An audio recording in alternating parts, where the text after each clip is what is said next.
দেউতাকে পুতেকক বিদ্যুৎ বিল জমা দিবলৈ টকা দিলে, কিন্তু ল'ৰাটোৱে কি ভাবিলে নাজানো, সেই টকাখিনিৰে লটাৰী টিকট কিনি আনিলে।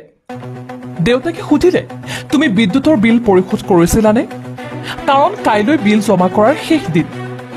ল'ৰাই আগ্ৰহেৰে ক'লে, নাই দেউতা, সেই পইচাৰে লটাৰী টিকট কিনিলো, কাৰণ লটাৰীত প্ৰথম পুৰস্কাৰ বলেৰো এখন আছে। যদি আমি এখন নতুন বলেৰো গাড়ী জিকিব পাৰোঁ, আমি বহু ধনী হৈ যাম।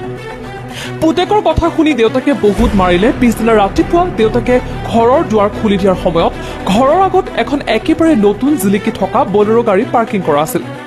গাড়ী দেখি গোটেই পৰিয়ালটোৰ চকুত চকু পানী আহিল। সকলোৱে ইজনে সিজনক আচৰিত আৰু আগ্ৰহেৰে চালে লটাৰীত পোৱা বুলি।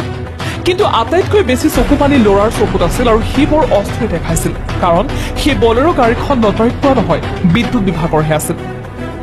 সিহঁতৰ বিদ্যুতৰ লাইন কাটিবলৈ আহিছিল। দেউতাকে এবাৰ আকৌ তাক বহুত মাৰিলে। গতিকে দৰকাৰী কামৰ বাবে অদৰকাৰী পুত্ৰৰ ওপৰত ভৰসা নকৰি নিজৰ বিদ্যুৎ বিল সময়ত জমা দিয়ক।